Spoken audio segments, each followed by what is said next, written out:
Soka Vitre, le spécialiste de la menuiserie en aluminium, des volets roulants, des vitres et des rideaux métalliques. Tinella. Aza makaneka fitsony, tongava malaky amin'ny magasin Baolay. LPG vous garantit des résultats corps et visage 100% naturels. En exclusivité chez Silhouette Institut, enceinte Tana Waterfront, un module. Pour votre formation après le bac, ISA, Institut supérieur d'Antananarivo à Patsakan. Soka Vitre, Baolay, Silhouette Institut, ISA, Institut supérieur d'Antananarivo. Manolotra anao ny vaovao.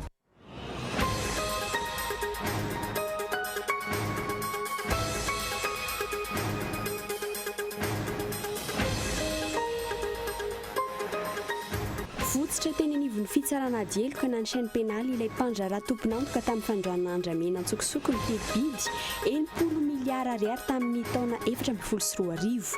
Tsy fampiny profo nentin'ny Bianco izay mpitory no antony mitsorana azy manameloka amin'ny fihetsiky ny chaîne pénale ny Alliance Wargasy. Fampelezakevitra mifangaro ny volan'ny antoko HVM sy ny volam-panjakana ampiasain'ny minisitra mandeha manao propagandy araka ny famakafakana ataon'ny paitoekarena kehitriny mangina samy finas Bianco. Akatona ny Université Antananarivo sy ny Polytechnique Vodivorona tsy handray mpianatra afaka baccalauréat amin'ny taom-pianarana ho avy ny CSS ratsy sy mivany olan'izy ireo. Etsakilany milaza ny fampidinika amin'ireo mpampianatra ny anivon'ny ministera ny fampianarana ambony rahampitso. Valoandro tsy anombohan'ny Jeux des Îles ao amin'ny Nosy La Réunion aina tsy hanatrika izany ekipa pirenena malagasy. Tarany visa ho an'ny ekipa rehetra niteraka fahatezerana ho an'ireo frantsay mpikarakara ny fahatarany antota taratasy ny délégationa malagasy misy 713. Firenena telo afrikana no nikorotana tanteraka tamin'ity herinandro ity izay nafatesan'olona mahery ny 10 ary naratran'olona mandidina ny 30 ankilany. Rahampitso nivoaka ny voka-pifidianan'ny Burundi fifidiana izay noteren'ny fanjakana tao araka ny hevitry ny mpanohatra ny anonimy zavetrany.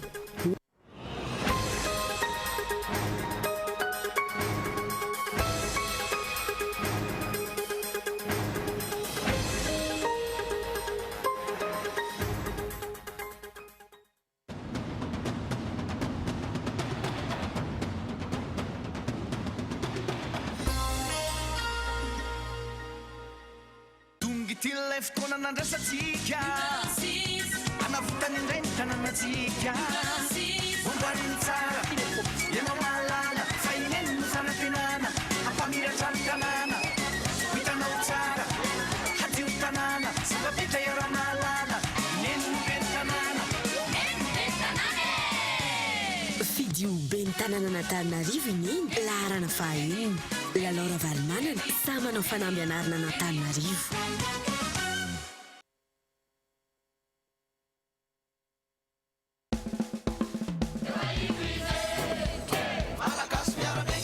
Efa niasa ho anao izy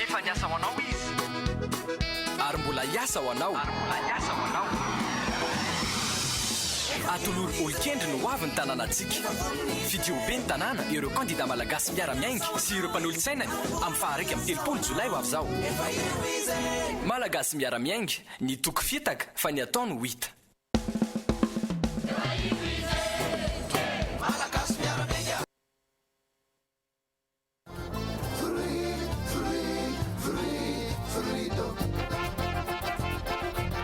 Efa teo kaikinao vahoaka hatramin'izay niara niady taminao ary mbola kaikinao vahoaka hiara hiady aminao anohitra ny tsirariny ampanjaka ny fitoviana ampivoatra ny tanàna ary anafaka ny tanàna ko manasanao ary lalatsiana Rakotondrazafy kandida laharana fasivy hifidy ao be ny tanàna n'Antananarivo efa voasedra matotra ary tsy hamitaka anao.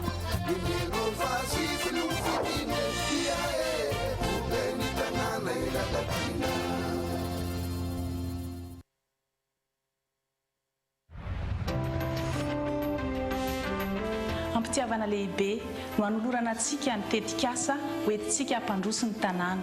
Anorina sy anangana isika. Fanamboarana kianjeny fotony, tsena, trano fidiovana, fametrahana fanariam-pako, fanamboarana ny lalakely, fitoeram-pilalovana ho an'ny ankizy ary ny tobo fitsaboana ny tetika asa tolotry ny mapara dia mahakasika ny daholobe koa manaingy anao ary aho mirana rajona isafidy ny larana fahavalo ao amin'ny bulletin tokana eto amin'ny commune Kadikely ny raika amin'ny 30 jolay ho avy izao fa ny fitiavana no lehibe indrindra.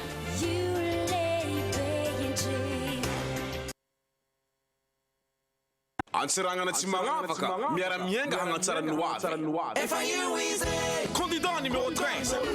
Candidat numéro 13 mahavita azava ko abe tsy azovy zegny fa Dominique fahaiza miasa sy tambazotra ambandroso ny tanàna. Izy Dominique Rakoto laharana fatelobin'ny folo ke amin'ny 31 juillet io atsika jiaby miara-miainga mandatsika numéro 13 ao amin'ny bulletin tokana. Candidat numéro 13. ho antsika eto amin'ny commune Talatamaty andeha hiroatra marobe isika hifidy ny listany antsika mitondra ny laharana voalohany tarihany Dr Rato tany ny azo fa safotra ny mila ndeha avozana ny fifampitokisana efa nisy tamintsika antsika ny atsika ka arovy sy fidio vonona ny anatsara bebe kokoa ny zava-bita marobe i Dr Rato sy ireo prailista aminy koa tokana ny safiditsika dia ny listany antsika laharana voalohany miloko mavokely fotsy manga izay tarihany Dr Rato aza miala amin'ny antsika io ka fiditsika.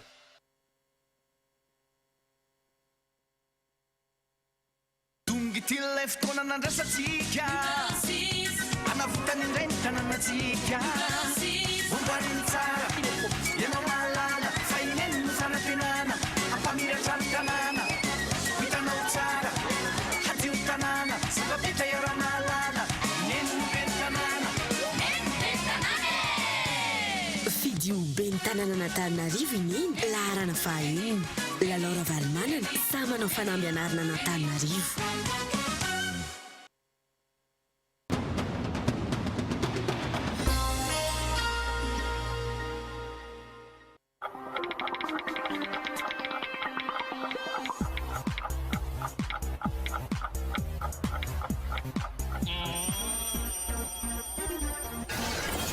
La technologie d'éclairage du TV LED Changong est la plus avancée du marché. Full HD, ultra fin, ultra complet et design.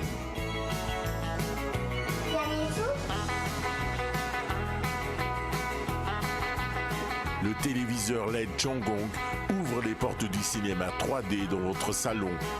TV LED Changong, la meilleure TV à Madagascar et dans le monde entier. Baolai, toujours meilleur.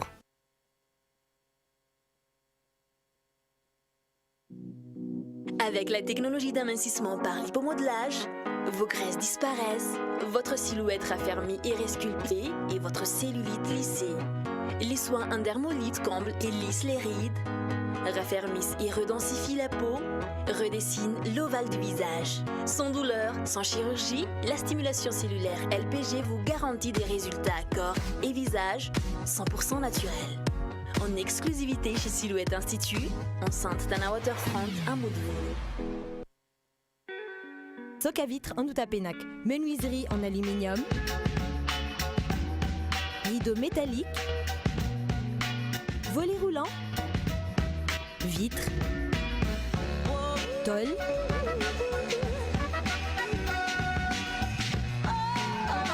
Soc à vitre en Outapenac, 020 22 682 28, 033 11 256 63, Soc à vitre en Outapenac. Très sincèrement à votre service.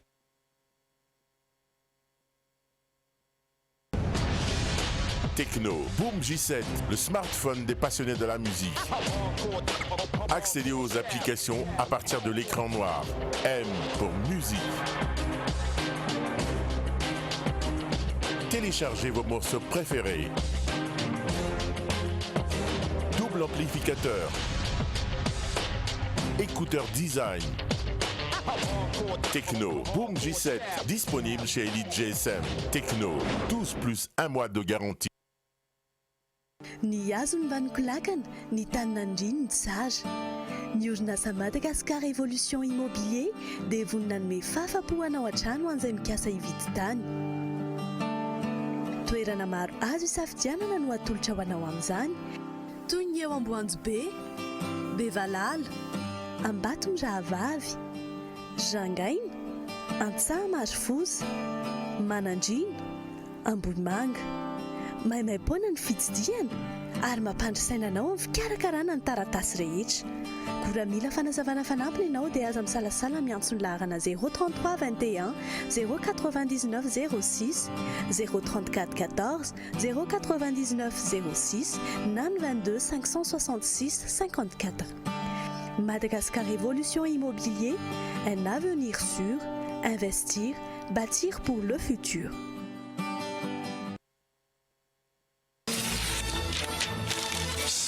Bourrage indray ty mandreraka be very fotoana fotsiny fantatrao ve fa rokatra amin'ny 3 minitra ny fotoana very amin'ny bourrage mila vahaolana ampiasao ny navigateur ilay taratasy 7 isanjato tsy misy bourrage raha taratasy tsotra dia 5 amin'ny ray alina ny bourrage navigateur kosa dia ray ihany ary mitsitsy 7 isanjato amin'ny fandaniana encre stonaire navigateur économisé par la qualité.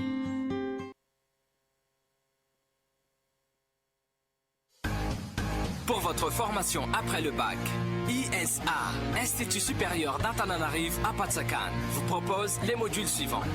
Secrétariat de direction, bureautique informatique, filière, gestion et management d'entreprise, commerce international et opérations douanières, commerce force de vente. Rentrée vague 2015, 24 juillet, 25 septembre et 27 novembre. Avec des professeurs qualifiés. Écolage abordable et 0 arrière de frais généraux pour les 30 premiers. ISA, l'O3E 30 bis à Patsakan, derrière Knapp Sapeflo. Contact 034 16 678 21 033 81 594 33.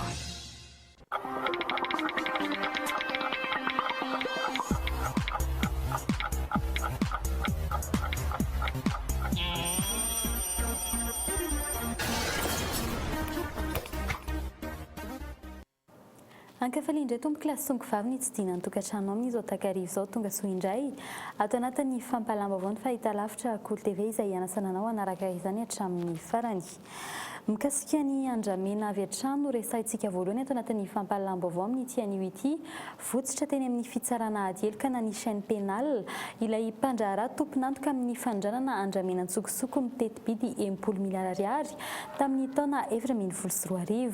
Tsy fampin'ny profo noentin'ny Bianco izay mpitory no antony mitsorana azy raha ny vaovao azy avy eny anivon'ny chaîne pénale raha tsy ahivana efa roa taona ny Bianco nanangona ny profo nitoriany io mpanakarembe voapanga ho mpanao raharaha andramen'io manameloka ny fihetsiky ny chaîne pénale ny Alliance Vargasy androany misy fitondrana amin'ny tanila hoy izy ireo eo amin'ny fitsarana ny raharaha tahaka izao ka mampahazo vahana ny kolikoly fanadedina. Io zany tena isan'ny nanahirana anay lay fomba fiasa ny eo amin'ny chaîne pénale zany tena nanahirana anay ny mijery azy ary heverinay fa tokony misy fanamboarana aingana le chaîne pénale. Azo lazaina tsara misy olona aterina ohatr'ireny dia na izy maso liberté provisoire na izy MD ihany fa ny apitso izy dia efa hospitalisé dia afaka une semaine izy dia maso liberté provisoire dia afaka ray volana rovona izy tsarana sursis ny saziny na lamandy dia raha tsy resaka afa-tsy ny faradritsika dia ny deuxième fois teo aloha MD izy androany afaka apitso izy efa apitso izy efa any amin'ny hôpital tamin'ny zoma azy dia efa LP nazo LP tao amin'ny chaîne pénale ihany. Ny tombony ayahin'ny Alliance Vargasy sy ny Bianco momba ity raharaha bois de rose ity tsy ampy ny pirofo nangon'ny Bianco sy ny AVG nandritra ny roa taona ka tsy nahafahana miapanga ilay gros bonnet amin'ny resaka andramena omaly raha nivalin'ny fitsarana tsy araka ny fampanantenan'ny filoham-pirenena ny zava-misy ankehitriny momba ny fanenjehana ny mpanondrana andramena tsokosoko raha nambarany avy eo anivon'ny Alliance Vargasy. Ny mifanohitra amin'izay no misy ankehitriny ho iatrany izy ireo misy ny fitsarana amin'ny tanila eo amin'ny mpanenjika ny mpanondrana andramena sy ny mpanao aferana andramena ho iatrany izy ireo. Raha ohatra resaka tsy fahampiana profo zany no namitsorana an'ilay olona azo atao kely manao enquête au fond satria mino zahay fa raha ny information sy ny zavatra ny faneraserana sy ny ataontsika hoe ny fiaramiasa atao anatin'ireny mba betsaka ihany zay charge afaka nentin'ny Bianco tamin'izay. Mampalahelo anay ihany koa ao anatin'ilay tantara dia ny hoe tsy fitoviana eo amin'ny traitement amin'ity resaka bois de rose ity. Misy olona natao hoe manao diffamation tamin'ity resaka bois de rose ity, tsy nahazo liberté provisoire mandrakity ny androany. Misy olona efa nanangonana entité spécialisée amina resaka corruption navotsitra madio. Zay zavatra zay zany hitany hoe tena misy injustice, misy fitanilany ao anatin'ny traitement anakana bois de rose. Raha nantanina mikasika ity resaka kolikoly eo anivon'ny fitsarana ity kosa ny ministry ny fitsarana dia ny haiko fa misy ny kolikoly eo amin'ny sehatra io. Fametrahana fitaovana informatika mampifandray ny Bianco sy ny chaîne pénale ary ny samifina no hoe zaka efa natao. Hoy ny ministra raha nambarany hatrany ihany koa dia efa nambarany tamin'izany anefa fa mbola tsy ampy izay fifandraisany eo amin'ny telo tota izay ka mampahazo aina ny kolikoly. Dia izao moa ilay nisan'ilay fifindrany ny chaîne pénale niala tato ambadika tato tsara mangarivotra izy dia lasa any amin'ny 67 hoternongotana daholo indray ny matériel izay efa napetraka ary dia mamerina amin'ny laoniny an'izay indray zany no atao zao ary ny zavatra tsy ampy moa tamin'izay fotoan'izay dia ny interconnexion eo amin'ilay anankitelo hoe ny Bianco makaty amin'ny chaîne pénale maka amin'ny samifina amin'izay dia mitovy ny fahafantaran'ny rehetra hoe manoloana izany na inona tenenina mitoy ny tsy maty manota ary na inona eloko ny mpanambola dia efa mora foana ny fahafahan'izy ireo. Omaly atoandro no tonga teny amin'ny chaîne pénale, omaly alina ihany dia nivoaka fa hoe tsy ampy ny pirofo hitoriana azy. Adala ve zany ny Bianco sy ny AVG izay nanao fanadihadiana nandritra ny roa taona momba izany no raha vitsy dia navotsitra ilay voapanga fa hoe tsy ampy pirofo. Mamofofona kolikoly sy resaka vola be ty raharaha ity ary isan'ny ahiahin'ny mpanarabaovao ho nandray vola amina milara maro ny eo anivon'ny chaîne pénale izy ireo izay tsy nahavita akory hatreto nanazava amin'ny fomba ofisialy amin'ny mpanao gazety hoe inona ilay pirofo tsy ampy dia inona avokoa ireo pirofo tsy mety na banga. Ratsaivo na ady syndikaly nampiakarana mpitolona syndika indroa teny anivon'ny fitsarana ity anefa resaka vola be sy kolikoly ary bois de rose izay eloka be vava ary toekarena vetivety monja dia navoaka ny fitsarana. Izao ve le hoe fitondrana tsara tantana nambaran'ny filoham-pirenena tamin'ny fianianana nataony. Maro no mihevitra fa arovan'ny olo-mpanjakana ambony dia ambony eto amin'ny firenena ity gorobone amin'ny andramena ity matoa navoaka ny fitsarana moramora foana tahaka izao.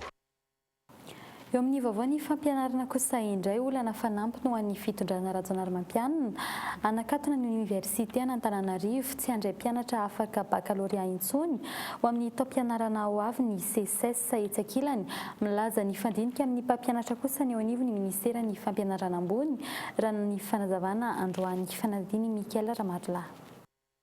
Taorin'ny fionamben'izy ireo androany niara niakatra tao amin'ny Italienne Université ireo mpampianatra pikaroka mpikambana eo amin'ny CSS Antananarivo nanatrika ny pétition. Tous-signés chercheurs, enseignants et enseignants-chercheurs, membres du CSS en l'Assemblée générale ce jour, demandons à Monsieur le Président de l'Université d'Antananarivo, le professeur Panzara Manuel, de procéder à la fermeture immédiate de l'Université d'Antananarivo, à l'arrêt de l'organisation de l'examen de baccalauréat 2015.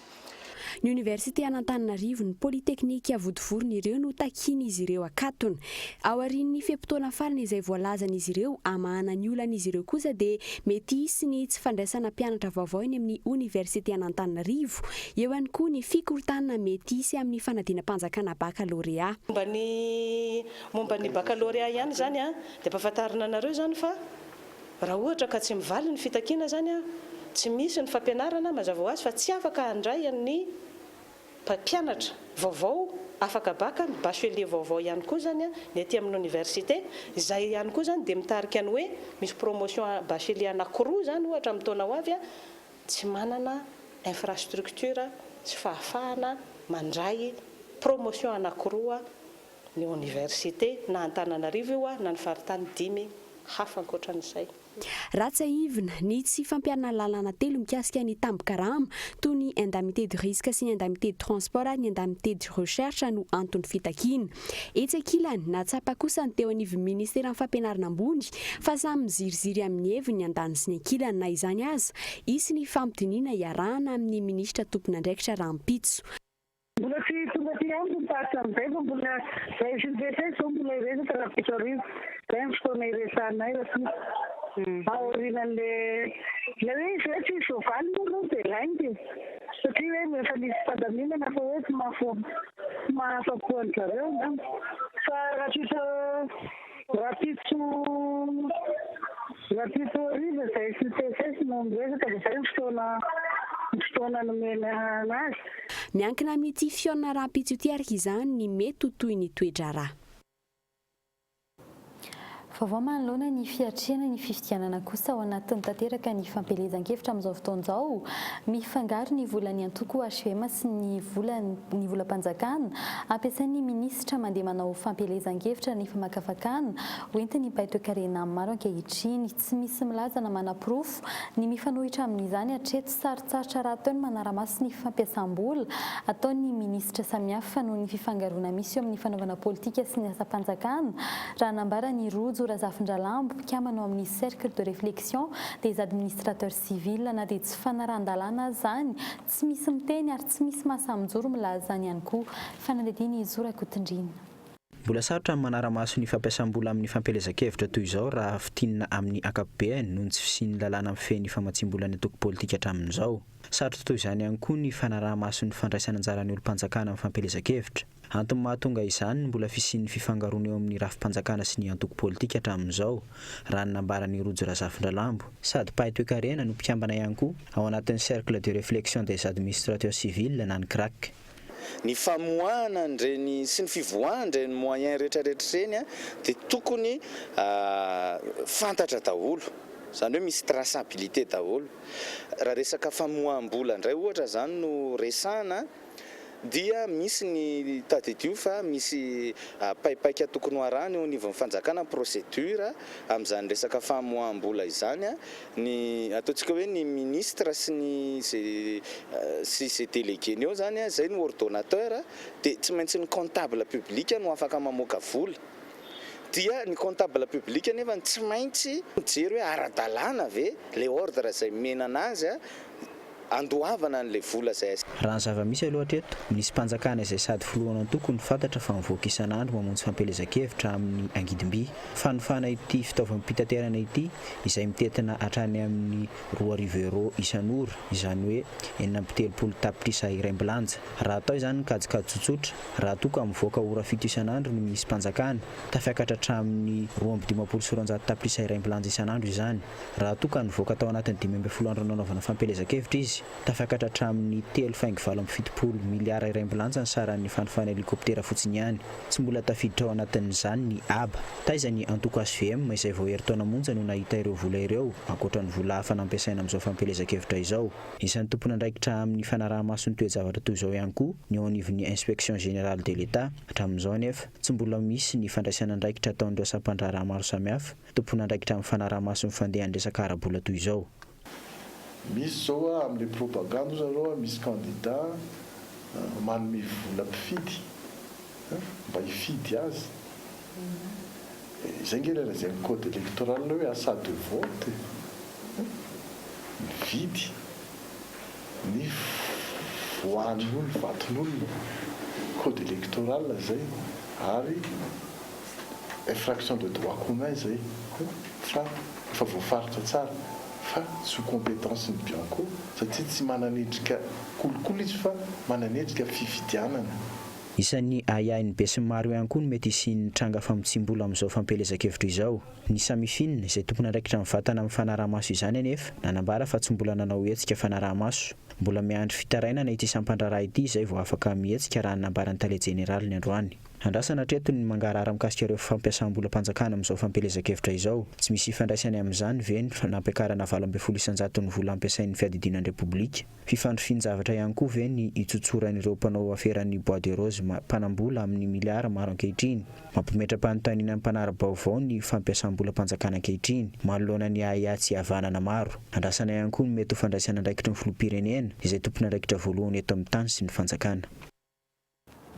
Ny fametrahana rindran-damina sy lalana vaovao ifampifehezan'ny mponina sy ny mpitondra ny tanàna no isan'ny hevitra nitambaran'ny kandidaben'ny tanàna 7 ny ady hevitra tetsy amin'ny hôtel Carlton Omaly saminany izay ambarany fa mety hampandroso ny tanàna ny tsirairay tamin'izy ireo tsy tonga nanatrika izany kosa ny kandida laharana fahaenina Lalora Valomanina sy ny kandida laharana fahadimy Rajerson Véronique Fanadedina.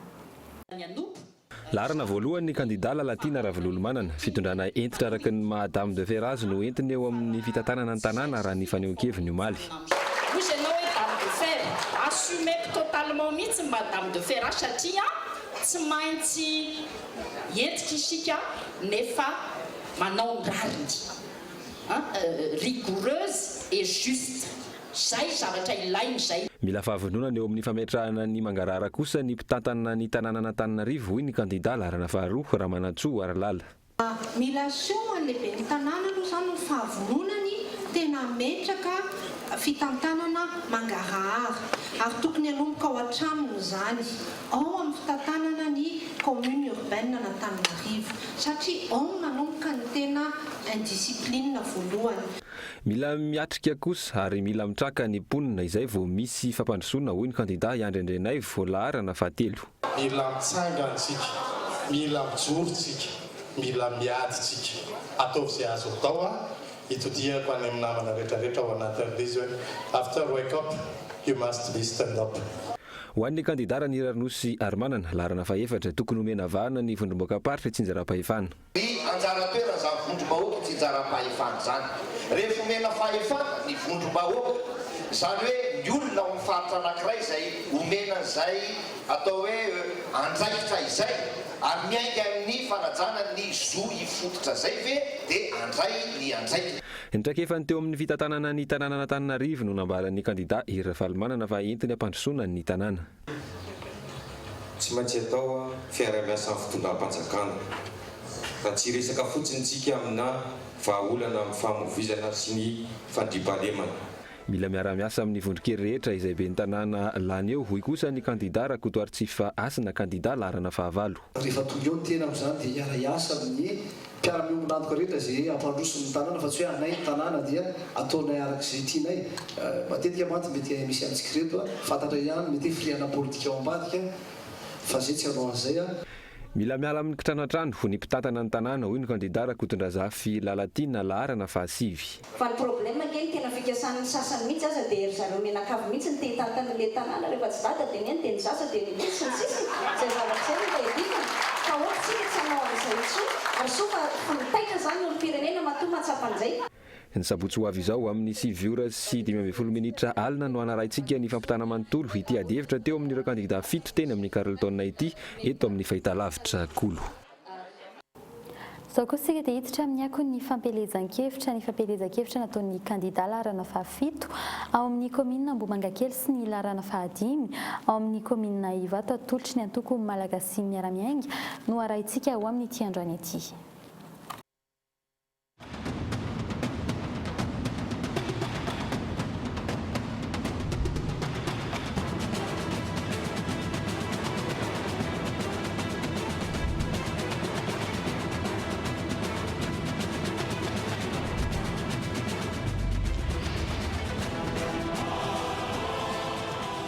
Nitota amin'ny alalan'ny fitetezana fokontany sy fanatonana ny vahoaka hatrany ny fampelezan-kevitra nataon'ny kandida Andrianarivo Del Cristo laharana faha7 milatsaka amin'ny anarany antoko malagasy miara-miainga eto amin'ny komina Ambohimangakely. Olona taizan'ny Pera Pedro ny kandida ary vonona nitondra fampandrosoana ho an'ny faritra. Maneho ny heviny momba izany ny olon-tsotra. Zany hoe efa lasa olom-pirenena vany tsy mipetraka amin'le mahantra azy izany fa afaka miotra. donc manana chance be dehibe mitondra ny fireneny sy conscient izy amin'izay. Fitetezana fokotany dia be miaraka tamin'ny mpikambana malagasy miaramiainga sy ireo mpanohana toy ny mahazatra no natao androany. Ny ainga teto Andralanitra, ny azo an'Ambohimanga kely, ny tetin'ny tsena rehetra tao an-toerana, ny toy teto Mahazo sy Soamanandrary ny taoriana izay. Izahina hatrany ny mandeha amin'ny toerana tsy fanenana amin'ny kandida hafa, tsy hisy ny fifandonana sy ny fiantsiana hoe ny kandida Del Cristo. Ny mampalahelo izy dia ny fandrovitana afisy. Izahay na aty amin'ny faritra misy anahy ity moa zao ety Andralanitra, raha mahitinareo angamba midina avany betsaka dia betsaka ny fisazin'ny mpifaninana mipetaka eny, fa tsisy mikitika ny olona eto na ray ary, satria izahay tsy matahotra an'ireo olona mpifaninana aminay ireo, ka dia isorana manokana ihany zareo mandrovitra ny anay satria tsy ny olona naorovitana ary reny afisy reny ange, tsy fisindreny eny akory no ifidianan'ny olona zareo, fa ny olona efa manana safidina. Ankoatr'izay, nilaza ny filoha nasionalin'ny Antoko izay tonga nanotrona ny kandida fa nisafidy tsy hanao fampelezan-kevitra mitabataba sy manakorotana ny Antoko malagasy miaramiainga fa miezaka ny manakaiky vahoaka, manatona ny vahoaka isan-tokantrano, manao antsoavo ho an'ny rehetra amin'ny fanovana toe-tsaina sy fahasahiana amin'ny lalao madio ny filohan'ny Antoko malagasy miaramiainga. Eto dia manao antsoavo an'ireo manana toe-tsaina lomorona ka miteraka mitady fampidinany samy malagasy amin'ny fanovitana afisy fanombana fananan'olona. Mbola tsy tonga eo amin'ny fitondrana akory ny kandida sasany dia efa manana an'izany toe-tsaina izany, dia azo heverina zany fa raha ireny kandida ireny mahazo fahefana dia tsy filaminana no entiny eo amin'ny tany mamonina fa fikorontanana ary tsy toe-tsaina mampivondrona no entiny fa toe-tsaina ampisaraka ny samy malagasy. Isan'ny mampiavaka ity kandidana Ambohimanga kely laharana fahafito amin'ny bileta tokana ity ny hoe tena nivoaka avy tamin'ny vahoaka tena sahirana izy. Ny fitsinjovana ireo malagasy maronisa tahaka izany raha teo no tanjona napetraka tamin'ity fifidianana ity, tanjona izay mivohitra ao anatin'ny vinam-piarahamoniny ny malagasy miaramiainga.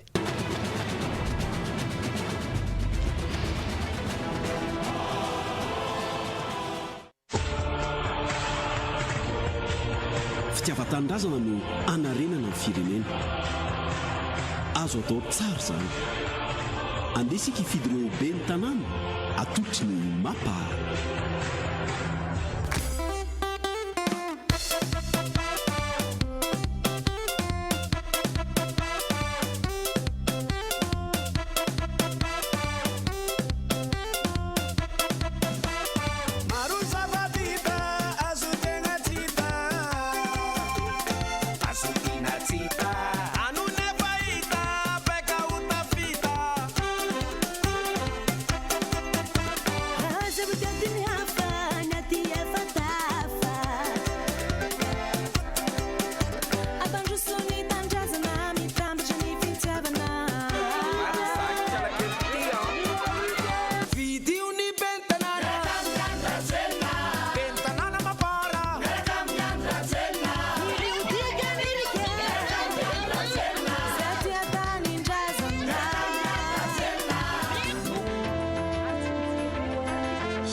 You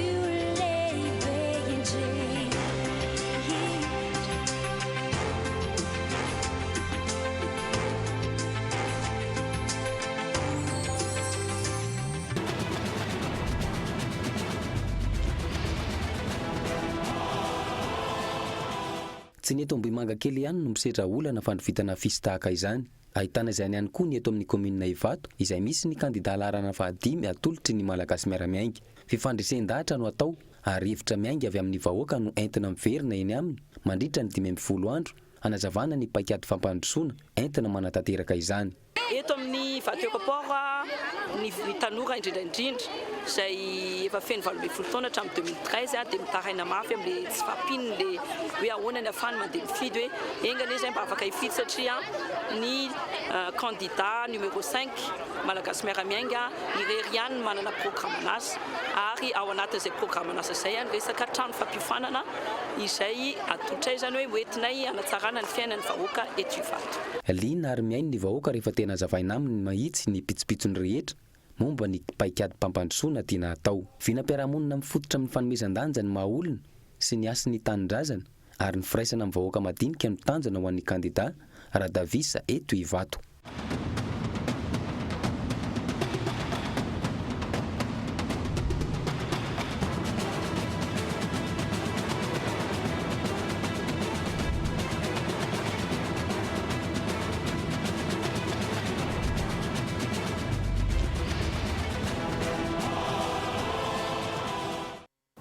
Ny fampelezan-kevitra nataon'ny kandidany Malagasy miara-miainga teny Ambohimanga kely sy Ivato ary ny fampelezan-kevitra izay nataon'ny kandida natolotry ny Mapara kandida larana fahavalo Mirana Rajaonay ny ankady kely lafo moa narainao tao anatin'ny akon'ny fampelezan-kevitra teo. Izao kositsika dia hivadika lafo vaovao afa-tanteraka arivo ariary hatramin'ny iray alina ariary no tombony mety ho azo amin'ny filokana amin'ny Paris Sport. Misy indray raha ampitso ny ady baolina kitra mety azony io tarihim-boly io eny amin'ny Paris Sport. Mifanome fotoana ny mpankafy any Real de Madrid sy Manchester City samy maka izay ekipa ankafiziny tsy mijery ihany no azon'ny mpankafy atao azon'ny mpankafy tombony ihany koa ny baolina kitra io. Raha milalao amin'ny lalao azom-bola toa ny Paris Sport imanjato ariary dia ahafahana milalao ary azona tombony avy telo eny raha kely indrindra fanampanazavana. Amin'izao vanim-potoana izao zany efa verina indray ny ady baolina kitra goavana eo ny Champions League, ny Ligue des Champions maro isan-karazany dia eo zany no anentanana ny olona hoe le mpankafy baolina na le mpankafy mijery baolina fa amin'ity ny Ligue des Champions misy mandeha amin'ny ray atoandro zao ohatra ny Rapid Zuma dia zany azonao jereny eny amin'ny Paris Sport rehetrarehetra. Misy Paris Sport vaovao sokatra zao eny Manjakaray, eny Tosy, eny Ambanidia, eny Ambondrona ihany koa. Fantatra kosa fa tsy anatrika ny Jeux des Îles tsy amin'ny nosy La Réunion ny voalohany hatramin'ny 7 aogositra ho avy zao ny ekipa firenena malagasy. Raha toa ka efa vonona avokoa ny ekipa rehetra avy amin'ny firenena mpandray anjara noho ny fahatarany fahazoana viza. Tsy fantatra hatreto na hanao izany na tsy ny ekipa malagasy. Fanadidiny. Folo andro tsy hanombohan'ny Jeux des Îles amin'ny nosy La Réunion hatreto mbola mametra-panontaniana ny rehetra amin'ny fandraisana anjara ny ekipa pirenena malagasy. Raha ny zava-misy ankehitriny mametra-panontaniana ireo tompon'andraikitra eo amin'ny COGI na ny comité d'organisation des Jeux des Îles. 20 andro mialoha ny fanombohan'ny hetsika no tokony nanao izay demande de visa izay ireo tompon'andraikitra. Tsy mbola nanao izany nefa izy ireo hatreto. Raha niezaka nanontany avy eo amin'ny ministera ny fanatanjahantena izahay androany nilaza izy ireo fa tsy mbola afaka miresaka ny momba izany. Ka tsy mbola afaka miteny inona ka mbola ikarakaran'le izy zao mbola tsisy afaka miresaka momba an'izay zany ny ministera loatra amin'izao.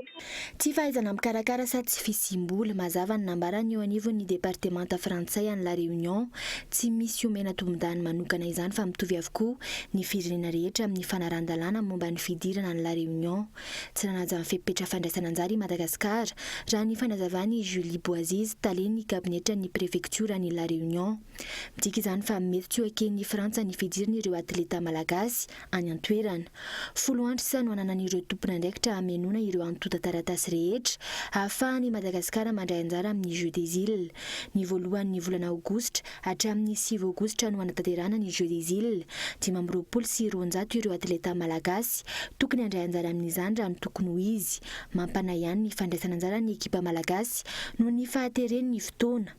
Izy ireo izay tokony hanao fitsiriana sy ny fakana lavitondro manokana tsirairay mandritra ny entretien individuel izay tsy maintsy atao.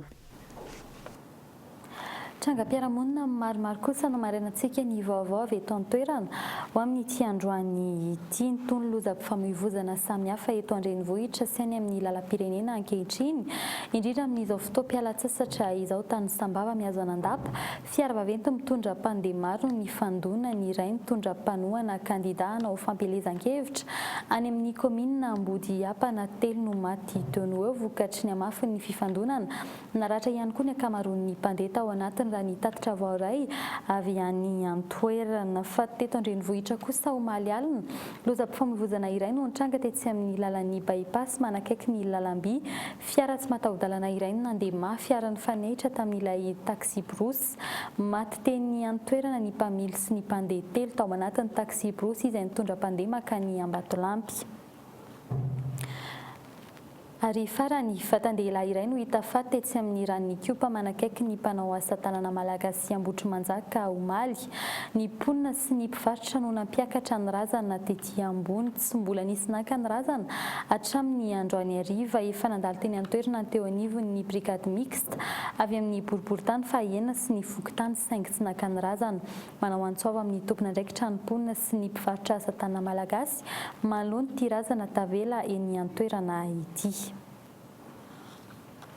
Fa eo amin'ny maresaka avy any ivelany kosa firena afrikanina telo no nikorotana tanteraka tamin'ity herinandro ity izay nahafatesana olona maherin'ny 90 ary naharatrana olona manodidina ny 30 etsy ankilan'izay everina fa rahampitso nivoaka ny voaka-pifidianana ny Burundi fifidianana izay notereny fanjakana atao araky ny hevitry ny mpanohitra any an-toerana fanadidiny eo amin'ny sarin'ny France 24.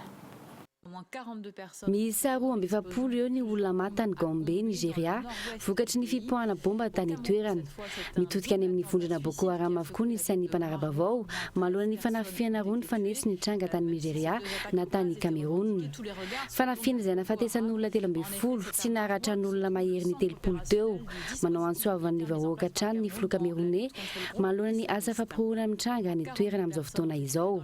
Fantatra ihany koa fa ankizivavy roa izay nangataka teo amin'ny manodidina ny tsena no anisany maty tao anatin'ny fipoahana tao Maroa, Cameroun. Nitrangan'ny fanafiana ihany koa no misy ny foibe any tafika iadina amin'ny asa fampiroroana ataon'ny vondrona Boko Haram. Etsy ankilan'izay miandry ny voka-pifidianana filoham-pirenena ny antoko mpanohitra vao hiditra antsehatra. Mitaky hatrany ny fifampiresahana amin'ny filoham-perinasa sy ny rotsaka fahantelony Pierre Nkurunziza ny antoko mpanohitra mialohan'ny fandraisan'izy ireo andraikitra Burundi izay naina tao anatin'ny tsy fandriampahalemana nandritra ny volana maro izay. Raha Andramena votsitra teny amin'ny fitsarana adyelika na ny chaîne pénale ilay mpandraharaha tompon'antoka amin'ny fanondranana Andramena Antsokosoko nitety-bidy 70,000 ariary tamin'ny taona 2014 tsy fahampian'ny pirofo noentin'ny Bianco izay mpitoro no antony namitsorana azy. Fa mikasika ny fampelezan-kevitra mifangaro ny volan'ny antoko HM sy ny volam-panjakana ampiasain'ny minisitra mandeha manao fampelezan-kevitra ny famakafakana ataon'ny Paitoekarena amin'izao fotoana izao. Vaovaon'ny fampianarana ambaratonga ambony kosa nakatona ny Université Antananarivo sy ny Polytechnique Votovorona tsy handray mpianatra afaka baccalauréat amin'ny taom-pianarana ho avy io ny CSS raha tsy mivany ny olan'izy ireo. Ary farany 7 andro tsy hanombohan'ny Jeux des Îles ao amin'ny Nosy La Réunion ahina tsy hanatrika izany ekipam-pirenena malagasy tarany visa ho an'ny mpikambana eo anivon'ny ekipa rehetra. Dia izay koa no entina manakatona ny fampalam-baovao amin'ity androany ity saorana ianao niaraka tamin'ny hatramin'ny farametraka ny veloma ho amin'ny rahampitsy tahaka izao indray veloma tompoko.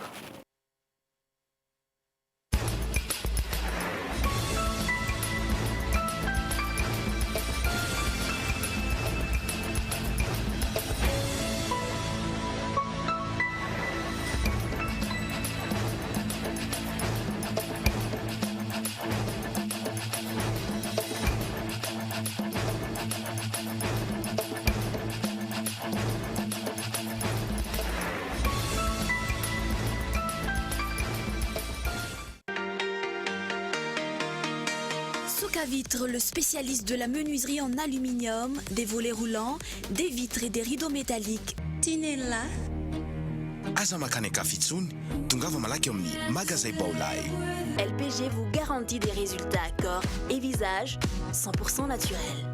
En exclusivité chez Silhouette Institut, enceinte Tana Waterfront, un mot de vous. pour votre formation après le bac. ISA, Institut supérieur d'Antananarivo. Ny fampalalambavao ny rahanao tamin'ny Sokavita, Baolay, Silhouette Institut, ISA, Institut supérieur d'Antananarivo.